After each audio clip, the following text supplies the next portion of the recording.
Now, given this rigorous process, I am extremely confident that Washingtonians can begin to receive this vaccine in a safe fashion. As you know, because there had been some questions raised about the federal approval process, our state and the other states stood up an independent process so we could give an added layer of assurance to Washingtonians that this was on the up and up, that we followed standards, and we have a safe and secure vaccine. These experts, after review, advised me that the FDA followed its usual process as it normally would in reviewing a vaccine for emergency authorization. This is very reassuring to me, and I hope to others, to start down the road to recover from this pandemic. So vaccine doses, we hope, will be arriving tomorrow in the state. And again, we hope the administration begin as soon as Tuesday. Now, vaccinations will begin in our healthcare settings to our heroic healthcare workers who are most at risk to transmit the disease or receive the disease, and also to our folks in our long-term care facilities and folks in our tribal communities. Health systems and local public health departments have been working hard to prepare for this vaccine, and we appreciate their efforts, both locally and in our state efforts. This is a crucial moment. We have been waiting for months for this blessing, and it marks a turning point in this disease, but we obviously know we have a long way to go. So the first good news today is the arrival of this vaccine. But after we hear from the physicians and experts about the vaccine, I'll be talking about the second piece of good news I have to share as well. I will receive this vaccine when it's my turn to do so, regarding my age and health conditions, so when it's appropriate. But as I said, the first doses are going to these healthcare workers who have stepped right into the front line of battle and shown their courage in the face of this deadly disease. And also to our long-term care residents, who we know have unfortunately been such a high percentage of our losses have been to our long-term care residents. So that decision certainly is the right one, and we're proud to make a good decision in that regard. Now, it is important to note that as it is across the United States, it will take months before vaccinations are available to everyone who may want it. We are all looking for some uplifting news during these tough times, and this is uplifting news, and it certainly should give us hope for the future. Today I'm joined by Dr. Kathy Lofi, Drs. Ed Marcuse and John Dunn, and those are our Washington experts on the Western States Scientific Safety Review Work Group. I'd now like to turn first to Dr. Lofi for her comments. Dr. Lofi. Well, thank you, Governor Inslee. Good morning, everyone. The FDA's decision to authorize the use of a COVID-19 vaccine is just an incredibly exciting milestone in this pandemic. The news is coming at a time when COVID-19 activity is higher than it's ever been in our state. As of this morning, there are more than 1,000 Washington residents with COVID-19 in our hospitals. Our hospitals are stressed taking care of patients with and without COVID, and our healthcare workers are exhausted. We know it's been challenging to control the spread of COVID-19 this fall, and it will continue to be a challenge over the next couple months. So I'm just thrilled that we now have a new tool in our toolbox. While it will take several months to get everyone vaccinated who will want the vaccine, we can now see a light at the end of the tunnel. I've been closely watching the progress on vaccine development over the past few months. And after reviewing data from the Pfizer-BioNTech Phase 3 clinical trial last week, I fully agree with FDA's decision to authorize the use of this COVID-19 vaccine and fully support the use of this vaccine in Washington state. In addition, the process followed by the FDA and CDC to make these decisions has been open, transparent, and scientifically rigorous. At this time, I believe without any reservations that the benefits of this vaccine far exceed any risks. And I do plan to get vaccinated as soon as I'm eligible. And with that, I'll turn it back over to you, Governor. Thank you. Dr. Yes, thank you, Governor. As was mentioned, our work group was tasked with assessing the safety and efficacy of the COVID-19 vaccine from Pfizer that we were planning to use in our states. Both Dr. Marcuse and I concurred in the work group's unanimous conclusion that that vaccine is both safe and effective. And I would echo what Dr. Loki said. I think its benefits greatly outweigh any potential risks. There are side effects associated with this vaccine, as there are with any other. The ones that we saw in the studies were transient, and they're comparable to the side effects that we see after administration of many other currently licensed vaccines. The clinical trials did not show signs of any other major unanticipated adverse effects that were linked to the vaccine. The trials themselves demonstrated that the vaccine is 95% effective at preventing symptomatic COVID-19 disease, which is terrific by any measure, and it frankly excites us all.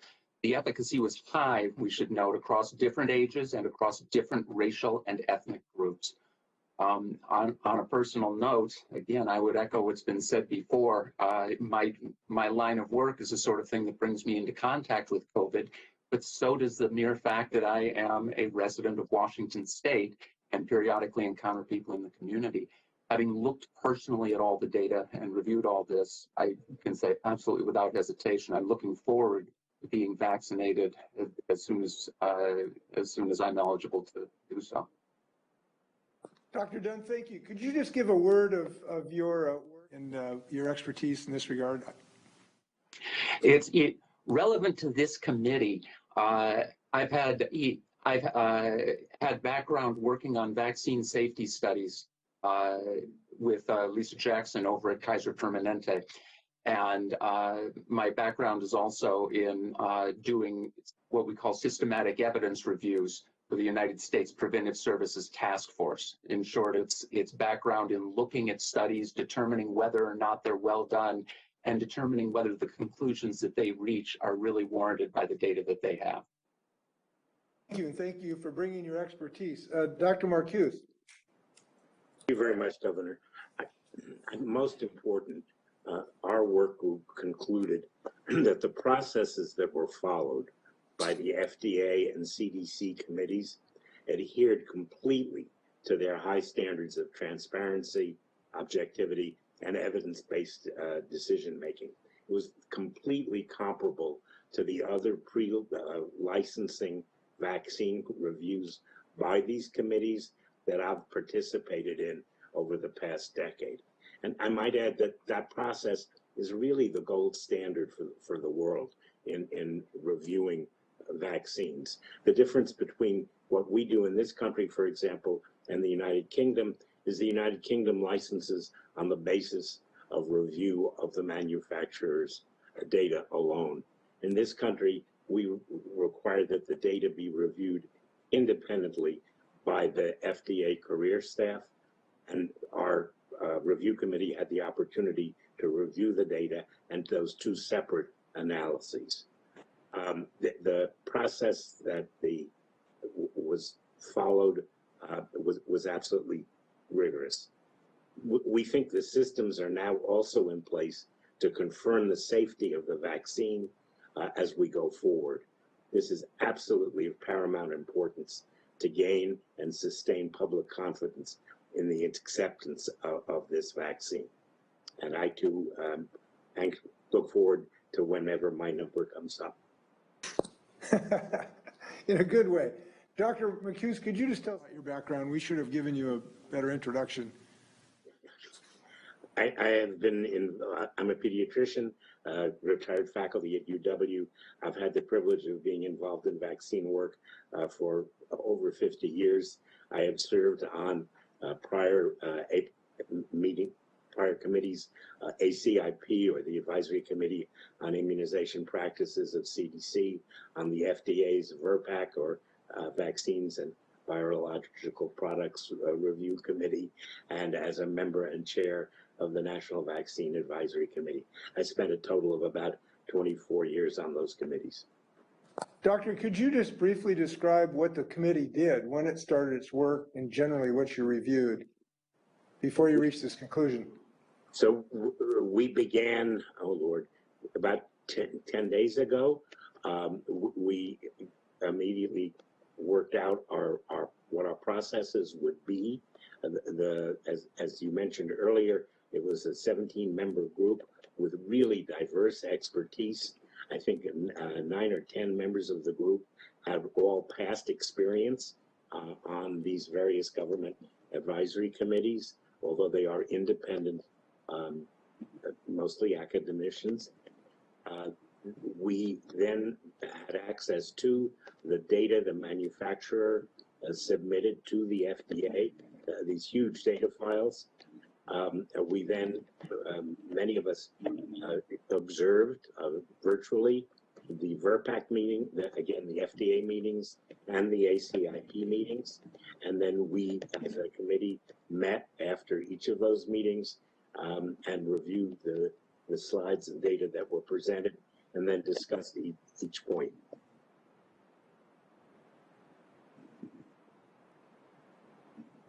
So it was a pretty exhaustive process. Well, thank you. I appreciate your work. You're not getting rich doing this. This is a volunteer group, is that right? Totally. That is right. Well, thank you. You'll get your reward in life for doing this great work.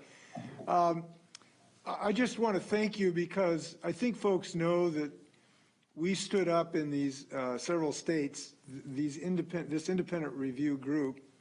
And the reason is there was some concern that somehow politics would intrude in the scientific assessment of this. And I'm just thrilled to say that, and I have not been, as folks know, shy about criticizing the federal government for the last several years.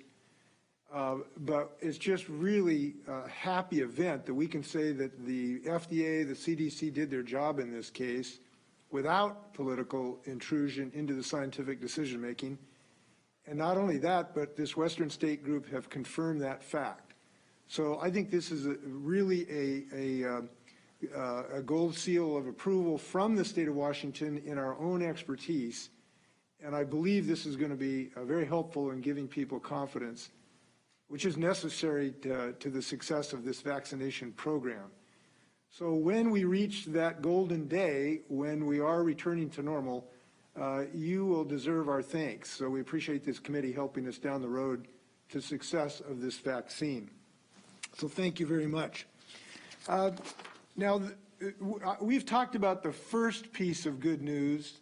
We have a second piece of good news this morning, because we know that with this vaccine, our challenges are not at an end. We know that it will be months until everyone is vaccinated who will want the vaccine. So we know we have more work to do. And I want to paraphrase Churchill, who said, this is not the end. This is not even the beginning of the end. It is the end of the beginning. But here's the great news. We now know there will be an end to this turmoil and this trauma and this challenge. There will be an end because we know that this vaccine is going to work, both to prevent death of COVID-19 and to be safe in its administration. So we now have in view the end of this pandemic. But what we also know is that this is not the end today. We have more work to do ourselves to protect ourselves and our loved ones. But the good news is this. We have demonstrated in the state of Washington that we have the courage, we have the resilience, we have the diligence, we have the compassion for our families to actually protect ourselves during this interim period, because we have demonstrated it. We have demonstrated using masks. We have demonstrated business owners acting in consideration of hygiene. We have demonstrated it in how we celebrate holidays and how we socialize with people by avoiding in-person, inside events where this transmission can occur. So we have what it takes to marry the genius of science that is now such a blessing with our own individual behavior to see us through. But we have to exercise diligence because I liken this to being on a ship of safety. And we now know we can see the port. We can see the safe harbor. It's in view with this vaccine. But we're not in port yet. And it is just not the moment to jump ship. We see safety on the horizon. But we all got to keep pulling on this so we can get to that safe harbor together with a minimum loss of life. But we know that we can do that because we have been doing great things in the state of Washington. I want to thank all Washingtonians who are pulling on this rope in this regard. So our safety measures will continue for the months to come with increasing confidence that our own personal commitment and our family commitments now have added value. Look, these were the good things to do always, but now they have added value because we know that the end is in sight. And we can slow this infection rate if we keep up this fight today and in a few months to come. So as we go into the holiday season, I want to thank all Washingtonians who figured out a way to celebrate Thanksgiving safely, and thousands of Washingtonians did. We appreciate that. As you know, one national study showed that Washington led the nation in families that decided to celebrate Thanksgiving in a safe way. Now we're heading into other holidays, no matter what holiday or faith you are in. I read something that was actually in the Tacoma News Tribune, an editorial that I just want to reference. And they talked about the season that we're entering into and how celebrating the season in a safe way, which might be a little different, was a good idea, so that we can all return to our normal way of celebrating the holidays next year with the minimum loss of life. And they said, if I can paraphrase, that this is a year to recognize the original purpose of the season, to celebrate peace and quietude and the love of families. And I think if we do that, we're going to save a lot of lives in combination with this vaccine. And we know this is the gift-giving season. And we know that the best gift any of us can give is the gift of health. And that gift now, I hope Washingtonians want to give to everyone around them, families and otherwise. So this is a great day for a vaccine, but it is also a great day to celebrate what we have internally in our own hearts, which is our own commitment to save people's lives in the upcoming months.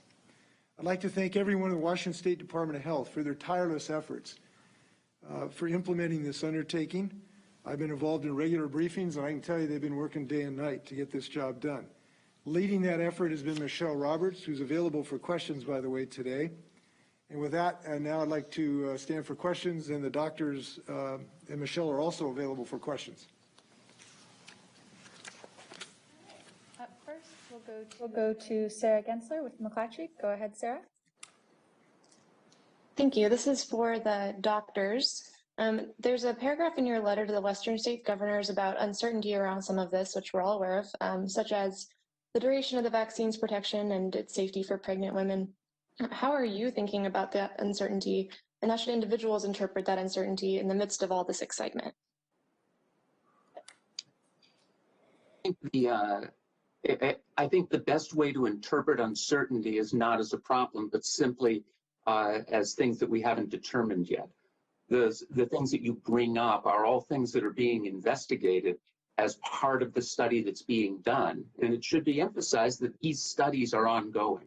The fact that the vaccine has been authorized for emergency use right now does not in any way mean that any of this is stopped. All of the studies that are being done on this and on other vaccines are going to continue until all the data that they want to collect is available. For specific situations, I think that the fact that, for example, we don't necessarily know what this vaccine means as far as transmission of asymptomatic disease or other things like that, this underscores what Governor Inslee said earlier, which is that at the immediate moment, while we have a vaccine, and this is a huge step forward, We still need to be adhering to the basics that we've been using for the last close to a year now at this point. Masking, social distancing, minimizing large gatherings, et cetera. That's going to be important until we really have a much more developed knowledge of what this vaccine will and will not do. With regard to the duration of immunity, the studies showed a high degree of immunity following immunization, and indeed the levels that were detected in the blood samples were beyond, greater than those following infection. So there's every reason to believe that this vaccine will provide durable immunity. Whether that turns out to be 6 months, a year, 2 years, it's too soon to tell. With regard to pregnant women, there's extensive discussion at the ACIP, particularly about that issue, and we don't simply have enough data yet to have confidence that but there is no reason to withhold the vaccine from a pregnant woman who wishes to receive it. What's the ACIP here? Folks don't know that acronym. Sorry, CDC's Advisory Committee on Immunization Practices. Thank you. All right, up next, we will go to Austin Jenkins with the Northwest News Network. Go ahead, Austin. Can you hear me? Yes, go ahead. Oh, good. Amazing. So a question also about other groups of people who may be wary of this, in particular, people of color and marginalized communities who have historically been wary about vaccines for very good reason, and also children, especially in light of the fact that most kids are not in school today. Doctors, do you want to address the children issue? At this time, this vaccine has been authorized for individuals down to age 16. We need now to carry out studies to look at its efficacy and safety under that age group. The issue about confidence with communities of color, one of the things that I was impressed with is that the focus on equity in this investigation. And I think that it has been demonstrated that the trials did focus on equity to make sure that there wasn't some unanticipated or unexpected result to any particular ethnic group. And that was really important, and it looks like they have fulfilled that mandate. We will be sharing, look, the role of government at this point is to share scientific information with the communities, and our State Department of Health will be having a vigorous communication effort to share the scientific information with all communities of all ethnicities. We know that historically there have been great concerns in communities of color about some of the really sorrowful incidents that happened in the decades past. But I think that at least the evidence I've shown or seen that there is safety throughout ethnic groups, and that we will simply share that information in as open as transparent possible, while still recognizing some of the terrible things that happened in decades past. But I am hopeful that the understandable concern from those decades of experience does not infect us with the disease of passivity and more people lose their lives. We do know that communities of color have been, with a terrible misfortune, had great disparate rates of loss.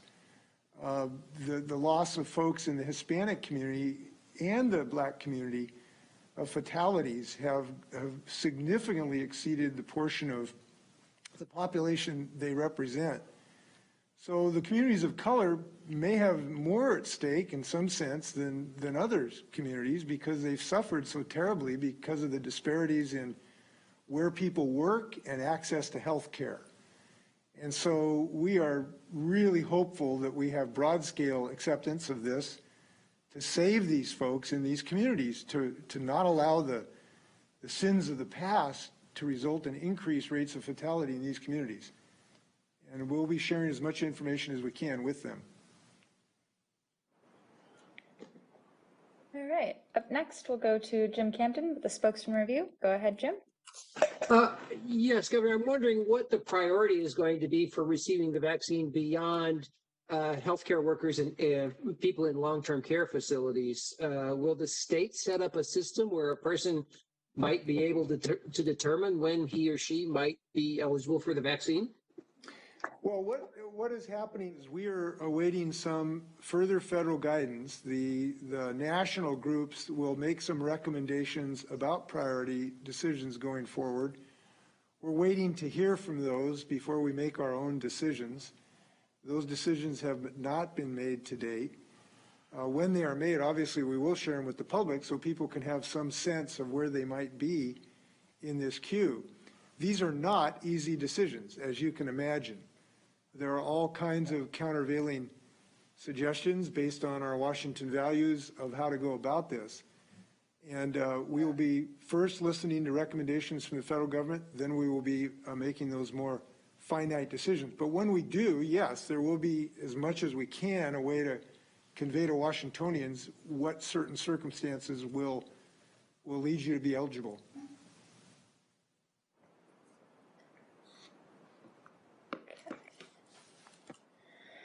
All right, up next, we'll go to Deborah Horn with Cairo 7. Go ahead, Deborah.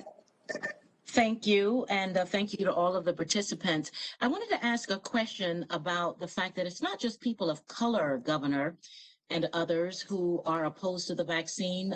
There are groups known, one of them, the Seattle Truth Network, and one of the things that they're talking about is, will employers be able to force their employees to take this vaccine? What measures can be done if people say, I don't want to take it for whatever their reasons, they don't want to take the vaccine? What protection will there be for them? Well, we'll have to give you a more detailed question. My understanding, we do not have a specific statute that addresses that issue at the moment. That could change. But right now, what we're depending on are people's voluntary decisions to protect themselves and their loved ones. And I have to say, having to look at this really extensive review of multiple scientific authorities based on the genius of science, and this has been the genius of science. Look, this is an incredible event to develop a vaccine in this length of time. And now having multiple filters, if you will, of scientific inquiry, including the FDA, the CDC, multiple committees, and now our own committee. Look, you got to understand, I've been as questioning and untrustful of this administration as maybe anyone in the country. So I've been very diligent in making sure that we look at every single decision coming through this through the lens of skepticism to some degree. So I've been healthily, in some sense, healthily skeptical. But what we have demonstrated is that there is scientific certainty about the safety of this product. And we are relying upon Washingtonians' commitment to following science and truth. And the truth is in the science. It is not in our fears. And the science, I'm hopeful, give people great confidence. And we are a scientifically oriented state. And building software and biotechnology and airplanes.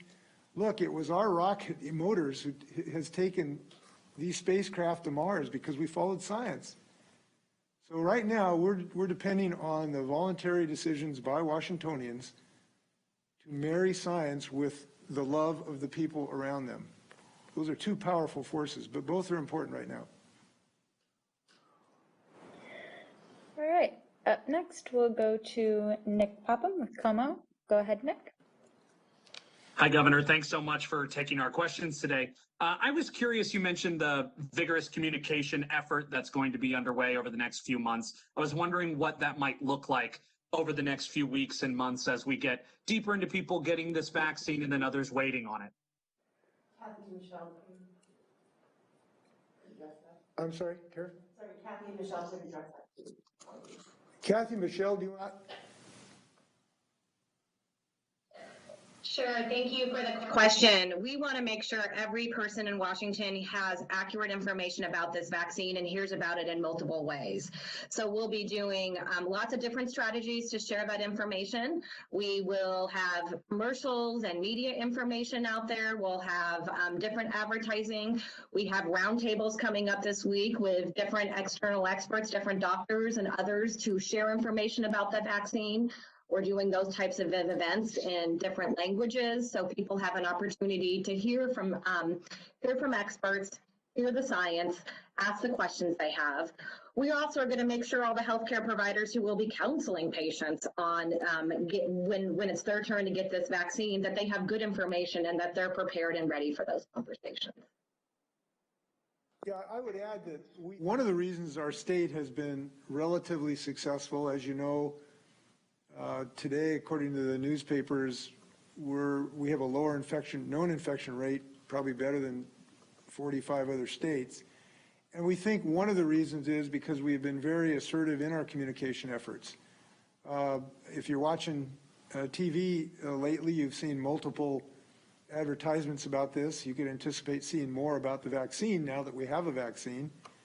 And we've done it in multiple languages to make sure everyone has access, and we have done it using trusted advisors in communities to have people who actually understand the communities. And that's one of the reasons I think that we have been successful. So that will continue in regard to this vaccine. Follow-ups? Yeah, up next we'll go to Sarah Gensler for a follow-up question. Go ahead, Sarah. Hi, yeah, this is for Michelle too. I'm looking for just some more specifics on these first doses. So we know an estimated 62,000 doses of this vaccine will come in an initial allocation and then expect a total of 222,000 by the end of the month. Health officials have said there's an estimated 300,000 high-risk healthcare workers in the state. So will all of these 222,000 doses go to healthcare workers initially, or will some of these go to those long-term healthcare facilities and tribal communities that the governor mentioned? Yeah. Go ahead, Governor. Can I say preliminarily, because it's important, the number 300,000 isn't necessarily those who are at the highest risk. And what we are doing is having the medical organizations identify those who are really at the highest risk. These are people who do intubations, who work routinely with COVID positive patients. So that term has been a little bit misunderstood in that regard. Yeah, the other piece I'll add is that these initial doses, the 62,000 you mentioned, is going to reach over 40 or around 40 facilities in 29 counties, one pharmacy serving long-term care facilities across the state, 2 tribal nations, and 1 urban Indian health facility. So that's just these initial doses. As Washington continues to get additional allocations from the Centers for Disease Control, a vaccine over the next several weeks, we'll continue to be able to add more organizations and more counties receiving the vaccine. We do want to make sure people understand in the real world, just because you work in a healthcare setting at this moment, it doesn't mean you're in the high risk category that this prioritization refers to. So the high risk category, those individual decisions are being made by the medical organizations. But we've made clear that it pertains to those type of working people who have the extreme exposure in these environments where they have to have aerosols when they do an intubation, or most of their day is working with COVID-19 patients. It is that group that is prioritized in this round of the priority. All right. Up next, we'll go to a follow-up from Austin Jenkins. Go ahead, Austin. Oh, thanks very much. Governor, could you just address the violence of the last couple of weekends in and around the Capitol and what might be done to going forward to keep future violence from happening? Well, I have to tell you, it's maddening. It's just maddening. Here we're in the middle of a pandemic. We now have a vaccine. We have a new president. And we ought to be pulling on the rope together rather than having unnecessary fights that don't help anybody from any side of the compass. So I'm expressing great disrespect for those who are engaged in violence without benefit to anyone from any source, from any side of the ideological compass. So what we're doing is trying to diffuse tensions as much as possible. Law enforcement officers are trying to keep people apart so that their instincts don't lead to violence. And we're doing everything we can. And I just hope people will try to show a commitment to people's health right now rather than anger. That's the best thing I can say. This is a day to realize if we pull together in the country, we can save a lot of lives. And I hope people are more committed to saving lives than to taking them in the next several weeks. One last question. Yeah. Up next, we'll go to Evan Bush with the Seattle Times. Go ahead, Evan. Hi, Governor. Question for you. I'm just wondering what the state's long-term goals are for vaccine uptake. What percentage of Washingtonians do you aim to be vaccinated in 6 months, a year? Please just describe the goals for the early process and the long-term process as well. Well, Kathy, do you want to talk, or Michelle, about potential percentages, realizing these are all preliminary numbers because they depend on the actual production that comes out from the producers, but do you want to give any parameters of timelines at all? Well, I can start, and then Michelle, you can jump in if you have other information. I think ultimately our goal is to have about 70% immunity in our population. This is what experts feel is the level needed for herd immunity, which is the point which outbreaks no longer occur in a population. I think it's a little bit difficult to predict how much immunity we'll have along the way, because as the governor just mentioned, you know, we're not 100% sure of the vaccine supply going into 2021 at this point. In fact, I don't believe we've received very many estimates from the federal government around how much vaccine we will be receiving. And we also don't know the uptake. We really hope that people will, you know, choose to get vaccinated. We're very confident about this vaccine, but I think that is to be determined as well. One wonder in our ability to obtain the immunity we need to break the transmission chain. Natural immunity will also be of benefit. So in the upcoming months, we will have increase in immunity both because of the vaccine and because of folks who unfortunately have positive COVID numbers. Now we're trying to keep that one down as low as humanly possible. Transmission chain, natural immunity will also be of benefit. So in the upcoming months, we will have increase in immunity both because of the vaccine and because of folks who unfortunately have positive COVID numbers. Now we're trying to keep that one down as low as humanly possible. And I just hope everyone can add to that great national effort.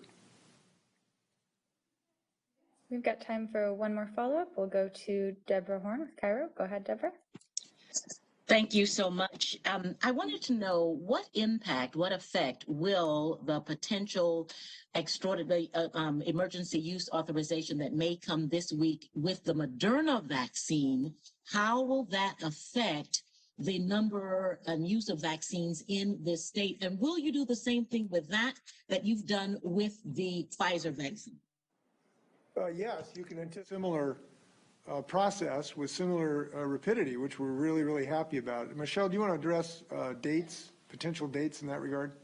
Yeah, we are really looking forward to the federal review of the Moderna vaccine this week as well. The Independent Advisory Committee of the FDA is meeting on this Thursday, December 17th, to review that vaccine. And then we will anticipate the same steps will follow. Our Western State Committee will review, that the CDC Advisory Committee on Immunization Practices. And then if the FDA does make an emergency use authorization, that vaccine would start flowing into our state the week of December 21st. We are really excited about the potential for the Moderna vaccine. There's just less logistical barriers with the Moderna vaccine than with the Pfizer vaccine. And our initial allocation is much higher. It's 128,000 doses if that vaccine receives FDA authorization for the first week, that week of December 21st in Washington state. So we'll be able to get that vaccine to a much broader reach across the state. My final sentiments are that the enormity of this success cannot be overstated. just this past February, you could have become a very rich person betting, that this was going to become available in December of 2020. It is an enormous scientific achievement. And it is a gift. It is a gift of intellectual capability, entrepreneurial zeal, a lot of hard work, a decision by the federal government to invest in this at the same time it was being approved to actually manufacture it. All of these combined in a tremendous achievement. And to not use it, we just can't allow that opportunity to go unanswered. So I'm most hopeful that we follow the science, we receive the vaccine, and while we're waiting for its total application, that we're all safe this holiday season. It is a wonderful holiday season in the sense that in the darkness of the year, we have this bright light of recognition that we have the end in sight for us. And I hope everyone will take an opportunity to use those great gifts that we have, the gift of the vaccine and the gift of our own diligence. Those are going to do good things to save lives in this state. With that, please be safe.